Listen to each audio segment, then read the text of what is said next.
Salut tout le monde, très heureux de vous retrouver aujourd'hui pour une vidéo où on va se poser une question. Est-ce qu'il est possible de faire un long trajet en voiture électrique? En Tesla Model 3, on sait qu'avec les superchargeurs, c'est assez facile. On a fait beaucoup de vidéos là-dessus. Mais est-ce qu'il est possible de traverser une partie de la France, comme on est en vacances maintenant, avec autre chose que le réseau de superchargeurs? Est-ce qu'il y a d'autres réseaux qui sont assez fiables? Et on va tester aujourd'hui Electra. On est jeudi, on va aller aujourd'hui à Lyon, demain on va jusqu'à Annecy, on va faire le retour dimanche et on va faire uniquement avec le réseau Electra. Donc on va voir si ça tient la route. C'est parti. Nous sommes partis de Cannes à 100%, on a actuellement 63%. Voilà le trajet du jour, on a déjà consommé 25 kWh, on a parcouru 126 km. On a une consommation qui est assez élevée à mon goût, on est à 198 Wh par kilomètre, il fait 35 degrés et on a mis la clim, on est à 24,5 et de mon côté je suis à 23,5. Je lui ai dit va à Lyon, il m'a fait un arrêt au superchargeur de Montélimar, il est en train d'hésiter entre Montélimar et Valence actuellement, mais c'est pas ce qu'on va faire. Nous, on va s'arrêter une première fois ici à côté d'Avignon au Pontet. Vous les aviez déjà vus dans une de mes précédentes vidéos, je vous avais fait aussi une story Instagram. Si vous n'êtes pas abonné à mon Instagram, n'hésitez pas à le faire. Et aussi, si vous aimez ce type de contenu, on parle de tout l'écosystème autour de la voiture électrique, n'hésitez pas à vous abonner aussi à la chaîne, ça prend 2 petites secondes, ça se passe juste ici en bas et ça m'aide énormément. Merci à vous. Vous allez voir, il y a une grosse aire d'autoroute qui a été équipée proche de Valence. Je vous en dis pas plus, mais les gars d'Electra m'ont dit tiens, si tu montes, arrête-toi forcément à cette aire d'autoroute, tu vas surkiffer. Donc je pense que je vais surkiffer, sachant que là on vient de passer le Rousset où depuis des années il y avait une borne 50 kW installée à l'époque par Nissan et vous savez par DBT. Et là ils viennent de mettre un Unity énorme, je crois qu'il y a au moins 16 points de recharge avec une ombrière photovoltaïque. Et moi on m'a dit bah, si tu kiffes la Unity qui est là, tu vas grave kiffer celle que tu vas voir à côté de Valence. Alors qu'il y a encore une Tesla qui est là, il y en a de partout. Allez, un petit 0 à 100 là. Oh yeah! Eh oui, déjà 100. Et ouais, moi d'habitude je conduis en confort. Là ça conduit en standard, ça pousse. Ok, on arrive à Aix-en-Provence et le superchargeur maintenant conseillé et orange, comme quoi c'est bien évolutif ce qu'on nous dit. Mais bon, donc nous on s'en fiche un petit peu des superchargeurs, donc on fait fin de trajet. Du coup, on va zapper plusieurs superchargeurs Tesla. Là, on va en zapper 2 à Aix-en-Provence. Déjà, on est à 59%, donc ça n'a pas trop de sens. Mais regardez, celui-là, là, il est plein. Il y a de l'attente. Waouh, 12 bornes complet. Et là, une place disponible. Il y a de l'intérêt, bien évidemment, à ce qu'il n'y ait pas que Tesla qui fabrique des bornes de recharge et qui les installe. Il y a de la place pour tout le monde. Il y aura de plus en plus de voitures électriques. Et même si on adore la facilité avec les superchargeurs Tesla, on sait très bien qu'à un moment ou un autre, ça va congestionner. Donc, il faut que d'autres acteurs s'y mettent. Et les acteurs comme Electra sont vraiment à fond sur ce domaine, sur ce marché. Ils installent énormément de bornes. On a besoin de ces bornes de recharge. C'est pour ça que j'ai vraiment envie de tester un trip complet avec Electra cette fois-ci. On va demander à la voiture de nous conduire directement à la borne Electra de Sorgues. Aller à la borne Electra de Sorgues. Vous voyez, on a le superchargeur Tesla qui est juste à côté. C'est là où on se charge toujours. Mais nous, on va aller là, sur la A. Station Electra. Alors, ce qui est cool, c'est qu'il y a même les photos des autres stations, donc c'est ça, ok, naviguer vers.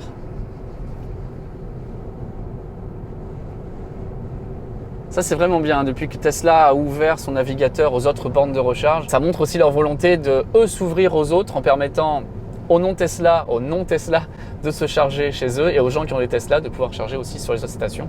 Donc ça c'est vraiment très bien. Ouais, pourcentage assez intéressant pour recharger. On va arriver avec 37% dans 41 minutes, dans 73 km. Alors vous devez avoir la réponse, vous qui regardez cette vidéo, mais moi je ne sais pas du tout si la voiture va faire du préconditionnement de batterie ou pas. J'utilise toujours que les superchargeurs Tesla, donc là ça va être une première sur un long trajet. On va voir ce qui se passe. Bon, on a de la chance, ça roule pas mal et on va pas tarder à arriver. Il fait 36 degrés. Ah. Et donc il y a quelque chose à faire avant d'arriver à la borne Electra, même si je pourrais tout simplement faire du plug and charge. Et moi ce que je vais vouloir faire, c'est réserver une borne comme ça. Moi je suis tranquille, je suis sûr que personne ne va me prendre la place, étant donné qu'il n'y a pas tant de place que ça là où on va aller. Donc on se met sur la borne de Sorgues Décor Discount, réserver une place, je clique ici. Donc toutes les informations concernant mon compte, concernant ma voiture sont préalablement rentrées dans l'application. Par rapport à ma position actuelle, il me dit que je vais arriver à 16h25. Bah, très bien, moi je fais sélectionner, ok. On a la possibilité à ce moment-là de marquer un code promo. Si c'est la première fois que vous utilisez les stations Electra, eh bien vous pouvez utiliser mon code que je vous mets ici en bas, Tesla Riviera. Comme ça vous permet sur la première recharge de bénéficier de 30% de réduction. Là ici, le tarif est à 49 centimes du kilowattheure. Ça vous l'amène à peu près à 35 centimes. Attention, c'est valable qu'une seule fois et attention, il faut bien le marquer à cette étape ici. Quand je fais ajouter, on rentre le code ici, sinon c'est trop tard. Et voilà, ma réservation est confirmée et il me dit qu'il faudra que j'aille sur la place 04. Je vous mets la fiche ici, mais je ne sais pas si vous vous rappelez la dernière fois qu'on a utilisé Electra, il y avait les pistolets qui étaient intervertis. Donc cette fois-ci, on fera bien gaffe que le 4 sera bien à la prise 4. Et un truc qui me plaît bien sur l'application, c'est qu'il me propose la navigation, soit par Waze, soit par plan, soit par Google Maps. C'est plutôt pratique et ce qui est vraiment aussi bien, c'est que cette application est très facile d'accès, très intuitive et c'est vraiment ce dont on a besoin avec la voiture électrique. On veut que ce soit le plus simple possible. Donc pour ça, pour toute l'intégration qui est faite vraiment maison par Electra, franchement coup de chapeau parce que cette app, ça marche super bien. Poussez-vous, on sort. Donc là, c'est Ikea. Il y a plein de bornes de recharge maintenant à Ikea sur le côté là. Et là, c'est Auchan, ici, et avec notre copain le superchargeur qu'on utilise à chaque fois. Et à chaque fois, on va manger là au flunch. Cette fois-ci, on va faire différemment. On va charger ici. Alors, ce qui est bien avec ces bornes Electra, c'est qu'on ne peut vraiment pas les rater. On sort de l'autoroute, au rond-point en face, et c'est tout de suite là. On est sur la route sans nom. Et Electra, elles sont devant nous là.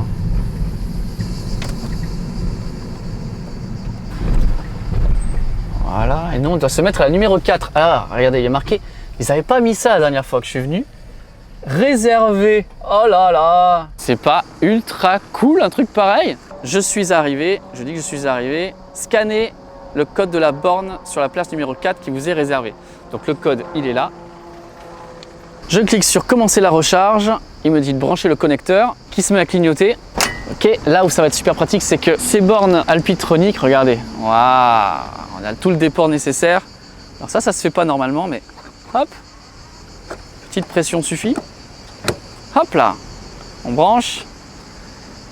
Ok, ça a cliqué dans la borne, ça discute et on est parti. Et instantanément, le panneau il est passé du statut de réservé à occupé. Je dois bien avouer que j'étais pas hyper fan de cette idée de réservation, de mettre des panneaux réservés, libre, occupé. Mais en vrai, ça marche plutôt pas mal. On est à 41% et on prend 163 kW. J'ai déjà pris 3 kWh. Ok, très bien, on va faire une petite pause glace, je pense. Et on se retrouve juste après. Ça va trop vite, j'ai même pas le temps de manger ma glace. On est déjà à 78%. Donc on est à 92%. Petite chose qu'il va falloir peut-être faire chez Electra. J'ai vu que cette voiture, quand on était arrivé, était déjà en charge et la charge était terminée. Elle est toujours là. Donc il va falloir faire gaffe, ça peut faire très vite voiture ventouse. Je crois que pour l'instant chez Electra, il n'y a pas de pénalité de stationnement intempestif. Il va peut-être falloir travailler sur la question. On charge encore à 27 kW, ça ferait normalement longtemps qu'on aurait dû partir, mais la glace était trop bonne, il fallait quand même la finir. Donc on fait arrêter la recharge. Êtes-vous sûr de vouloir arrêter la recharge? Oui, donc arrêter. Ça a cliqué instantanément et là on voit 92%, on a rechargé quasiment 40 kWh. La durée de la recharge a duré une demi-heure. Et là maintenant, il nous dit que c'est libre. Ça s'est super bien passé, maintenant on repart et on va aller sur cette magnifique aire d'autoroute qui nous attend. Allez, il nous reste 80% dans la batterie, on a passé le superchargeur de Orange qui est une option que l'on utilise assez souvent. Et maintenant, on pourrait arriver à Lyon d'une seule traite, on arriverait avec 27%. Donc normalement pour faire un Cannes-Lyon, il faut une seule charge intermédiaire. Mais nous, comme on est des petits curieux et qu'on a envie de voir cette fameuse station qui est dans le sens montant, eh bien, on va utiliser notre application à nouveau et on va se rendre sur l'aire qui est juste au nord de Valence. Vous voyez, il y en a une autre qui est en construction, qui n'est pas encore opérationnelle, mais nous, ce qui nous intéresse, c'est celle-là. Et là, il y a 26 prises disponibles. Waouh, alors attends, voir la fiche de la station. D'accord, ok, c'est des 300 kW. Tarif. Alors, charge lente 39 centimes, donc il doit y avoir une borne lente. Ah oui, il y a une 22 kW. Et sinon, c'est 59 centimes. Parce que là, on est sur une aire d'autoroute, donc certainement, ça coûte plus cher à la concession, ça coûte une balle. Nous, ce qui nous intéresse aussi, c'est prises disponibles. Donc, il y en a combien en tout? 1, 2, 3, 4, 5, 6, 7, 8, 9, 10, 11, 12, 13, 14, 15, 16, 17, 18, 19, 20, 21, 22, 23, 24, 25, 26, 27, 28 Alors attends, moi je veux faire réserver une place. R latitude 45 direction Lyon sur la 7. Elle est à 84 km arrivée dans 48 minutes. Place 20, ouais la place 20 ça me plaît. Confirmer la réservation. Et c'est parti. Allez à la station Electra de Pont de l'Isère.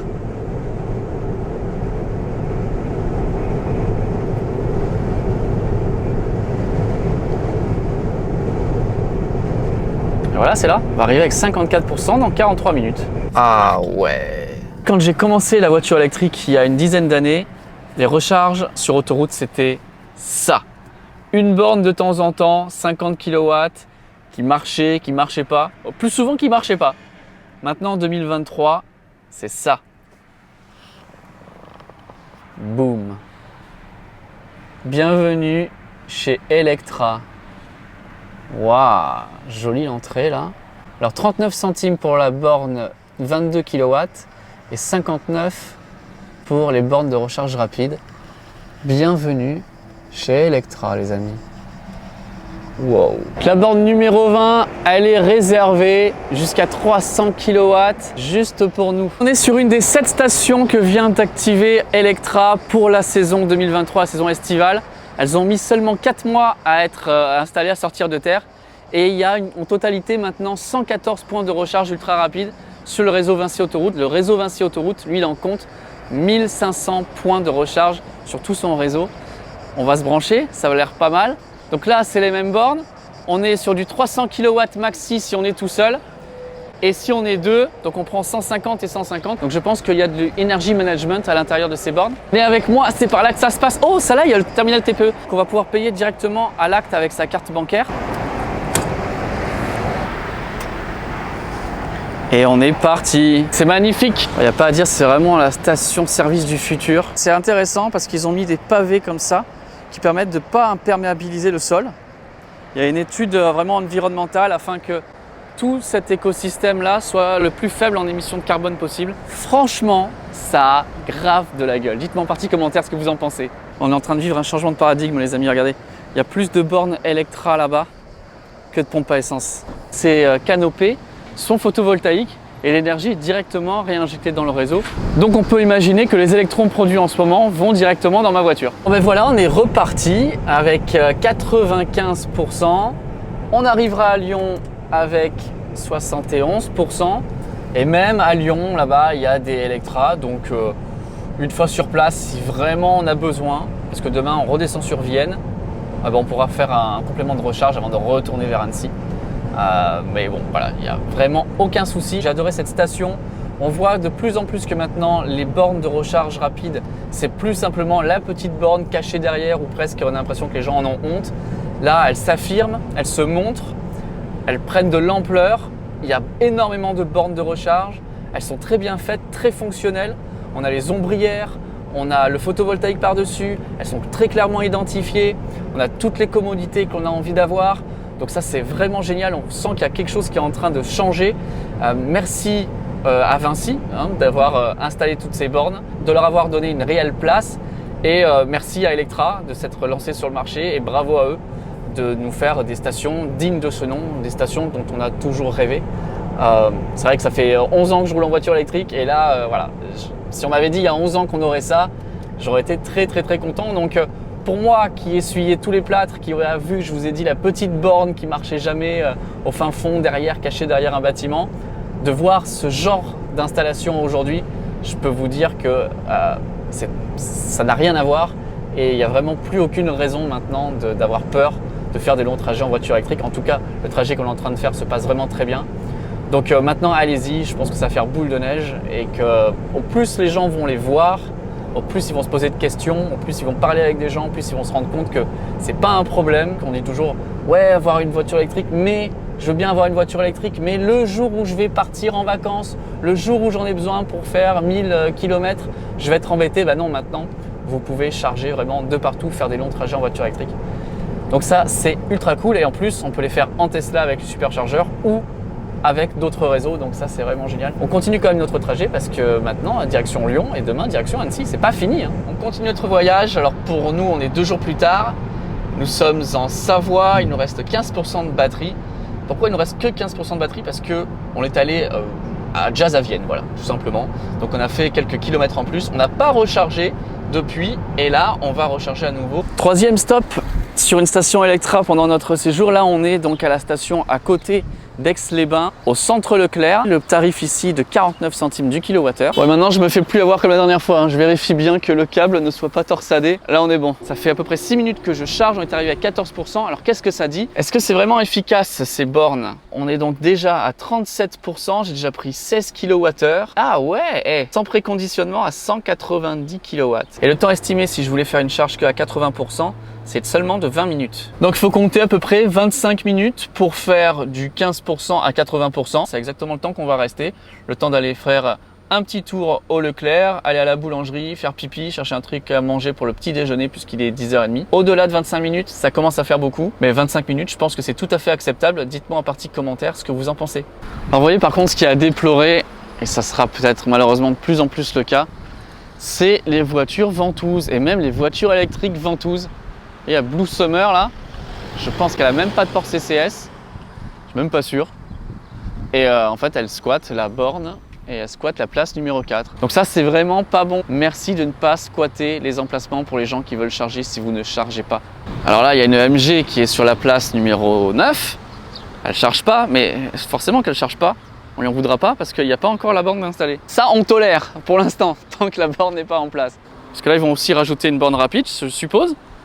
Ah bah il aurait pu se mettre là le mec. Non non, il faut squatter là où on peut vraiment charger. Bon voilà, ça fait une demi-heure tout pile, à peine eu le temps de prendre un petit déjeuner et on est chargé à 89%. Donc maintenant il faut s'en aller. Voilà, 40 kW, c'est pas ce que l'on veut faire. On va reprendre notre trajet. Et d'ailleurs au passage, on a fait la morale à la personne avec la Blue Summer et on s'est fait engueuler alors qu'il ne charge pas avec une voiture qui n'a même pas la prise CCS pour pouvoir charger. Et encore il la ramène et encore il nous engueule. C'est désespérant. Je vais vous faire voir à quel point ça lag pas. Arrêtez, arrêtez. Tac. C'est instantané et ça a déverrouillé le port de charge de la voiture. Je remets à sa place, à la bonne place. Et voilà, le temps de prendre un petit déjeuner. On a rechargé la voiture de 14 à 90%. C'est parfait, on repart. Les amis, je suis à Orange dans un chargeur Electra qui est dans un garage Peugeot. Alors ça doit être très récent et c'est assez intéressant parce que vous voyez, ils ont refait leur grillage, ils ont refait leur entrée pour dégager ce petit morceau là qui est ouvert apparemment 24/24. Si c'est pas le cas parce qu'il y a un portail, de toute façon avec l'application Electra, il y a moyen de pouvoir ouvrir les portails. Donc ça c'est toujours bien, les bornes Electra seront toujours accessibles 24h/24. Mais j'ai un petit problème sur cette borne, je vais vous expliquer. Ce qu'il y a, c'est que je devais avoir réservé la borne qui est là-bas, la numéro 3, c'est la 3 et 4. Je ne pense pas que ce soit une de la marque Alpitronic ici. Il y a un problème sur l'écran, regardez. Le bouton d'arrêt d'urgence est enfoncé. Alors moi je veux bien, mais le bouton d'arrêt d'urgence, il est censé être là. Et en fait, bah, il n'y est pas. Donc j'ai appelé le support technique. Malheureusement, on n'a rien pu faire parce qu'elle n'arrivait pas à parler à la borne. Je suis branché sur celle-là, la numéro 1, et je partage avec notre ami ici belge qui est en Audi et du coup je pense que je partage les 150 kW. Je prends 58 kW seulement alors que je suis qu'à 18%. Moi qui avais tellement envie de pouvoir prendre le maximum possible, là c'est un petit peu cuit sur ce type de borne, c'est dommage. Lui à côté il est à 87% et il prend encore 32 kW. Notez au passage que j'aime beaucoup cet écran, je le trouve très sympa. Dites-moi ce que vous en pensez en partie commentaire. Il y a toutes les infos que l'on veut, c'est vraiment très bien, mais j'aimerais bien que lui arrête de charger pour pouvoir prendre le max. Il en est là de sa charge, j'en suis là. On va rentrer parce que c'est bruyant là, les chargeurs là. Chez Electra, on n'a malheureusement pas toujours le même type de borne, ça dépend aussi de l'infrastructure locale. Donc là, c'est bien, mais c'est pas aussi puissant qu'on le voudrait. D'autant, mais bon, c'est le but d'aujourd'hui, que j'ai un superchargeur, alors juste à côté, vous voyez. Mais bon, c'est la contrainte du jour. Faites attention quand même quand vous allez réserver une borne, savoir quelle va être sa puissance. Comme la dernière fois lorsque j'ai eu, vous savez, le petit souci d'inversion des câbles, j'ai appelé l'assistance et j'ai eu quelqu'un genre tout de suite. Donc ça c'est super bien, quelqu'un qui est compétent, qui sait de quoi elle parle. Malheureusement, techniquement, elle pouvait rien faire. Mais en tout cas, j'ai eu quelqu'un tout de suite, j'ai pas poireauté pendant des minutes et des minutes, sachant qu'on est dimanche soir, il est 18h30. On pourrait s'attendre à devoir poireauter à la hotline, mais ça n'a pas du tout été le cas. Donc ça c'est cool. Mais bon, moi mon seul problème quand même c'est que là, j'attends un petit moment, quoi. 55 minutes, c'est quand même bon. Mais quelque chose me dit que la Audi qui est là va s'en aller, donc on va voir si on prend plus. Les amis, ça c'est vraiment top. Vous voyez, c'est 150 kW cette borne. On partageait. À côté, ils ont débranché. Et là, boum, là ça me fait plaisir. Là, je suis content d'être sur une vraie borne de recharge rapide. Parce que alors que la Audi s'en va, eh bien nous, boum, 146 kW. Et on est tombé à 30 minutes de recharge, sachant que je lui demande d'aller à 90%. Donc si on fait 80%, ça tombe à 20 minutes. Donc c'est bon, on est dans les clous. Ça reste agréable, ça reste, moi ce que je dis toujours, entre 20 et 25 minutes, ça reste quand même bien pour la recharge rapide. Bon allez, on va boire un petit coup et on se rejoint juste après. En tout cas moi, je surveille tout avec mon téléphone. On a chargé jusqu'à 94%. Maintenant on va voir pour retourner sur la Côte d'Azur, aller à Cagnes-sur-Mer. Voilà, on se retrouve grâce à la magie du montage chez moi dans mon tout nouveau studio YouTube. D'ailleurs, au passage, dites-moi ce que vous en pensez de ce nouveau studio YouTube. Moi, maintenant, je vais vous dire ce que j'ai aimé, ce que j'ai moins aimé. Et puis, je vais vous faire aussi partager la consommation du véhicule dans quelques instants. Ce que j'aime d'abord, c'est bien en fait le maillage qui est en train de prendre forme. J'avais interviewé l'un des 3 fondateurs, Julien Belliato, en mois d'octobre.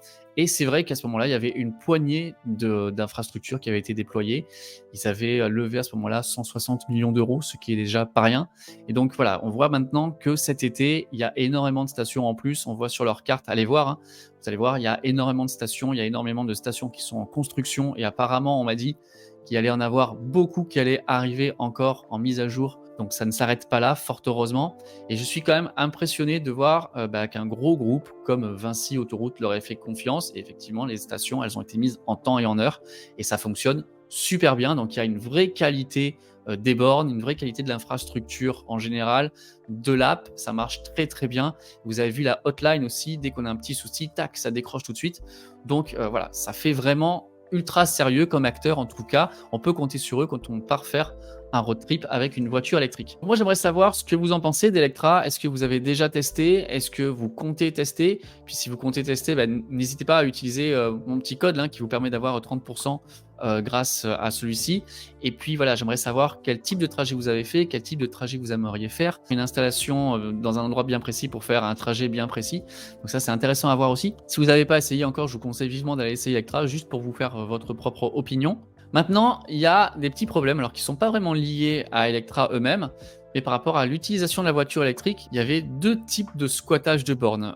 Un squattage avec quelqu'un qui ne chargeait pas et un squattage avec quelqu'un qui avait chargé et qui restait. Les personnes qui squattent et qui ne chargent pas, ça va être assez compliqué à gérer. Mais c'est vrai que la personne qui a fini de charger et qui reste sur la borne, ça c'est juste inadmissible, intolérable. L'autre chose, c'est par rapport au préconditionnement de la batterie. Vous savez, quand on a une Tesla, on dit va à tel superchargeur. Et la voiture va faire un préconditionnement de batterie pour pouvoir charger le plus vite possible, pour mettre la batterie dans les meilleures conditions possibles. Et là, du coup, c'est pas possible quand on va charger sur une borne tierce, même si vous avez vu, elles sont bien répertoriées dans la voiture, dans le GPS de la voiture. Donc ça serait bien que Tesla fasse un petit effort davantage pour pouvoir créer une possibilité de faire du préconditionnement, même si je sais qu'eux, ils préconditionnent en fonction de la borne, superchargeur à eux, tout ça. Et je pense que ils auraient moyen de faire un petit effort pour que ça puisse fonctionner aussi, le préconditionnement, sur une autre borne. Moi, on m'a donné une petite astuce, et c'est vrai que je l'ai fait et ça fonctionne. On m'a dit, lorsque tu vas charger à une borne qui n'est pas un superchargeur, si à côté, il y a un superchargeur, tu le marques dans le GPS. Du coup, la voiture va se préconditionner et au dernier moment, tu arrêtes le GPS et tu vas te charger sur la borne d'un autre opérateur.